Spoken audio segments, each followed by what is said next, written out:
Мацхны ягийн багш янжи байна. Хэвтэ даймонд байрлан хэвлийг чангалж өвдөг, нуруу, шаа уяахтай байдлыг сайжруулдаг. Мөн хөлийн шилэг буюу ирээн малчин сэлдэж амнаадаг дасгал байгаа. За юун түрүүнд өөртөө авч суугаад эндээс өвдөг дээр босоод хоёр хөлийг хэлбэр хоёр тийш хэлбэр патера мөн тавьж өгье. Эндээс доошоо үцгүүд авсуулаа. Хоёр гар үсгэнээс бариад нуруу гац эхлэв. За энэ үед таны үцэг газар буухгүй байвал доороо дээр юм арчмар дэвж өгч болно.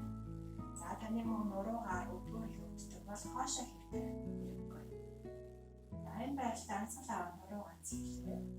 Анцалыг гаргахтаа хоошоо тохоо нэг дуулах. Болноор наад цэжиг газар тавиад дэшегээ хараад хэвлээ.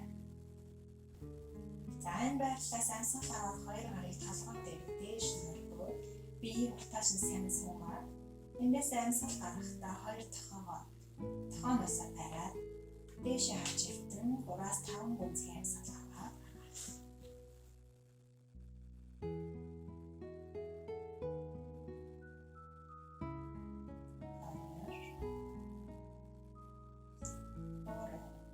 эндээс хоёр гарыг доошо буулгаад өсгөнөөс байлаа.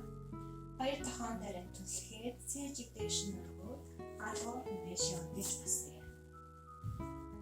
Энд хоёр гар өсгөн дээр яасан хэрэг хоёр хөлийг нийлүүлээд бохирсгаад асуулаа ажиллаа.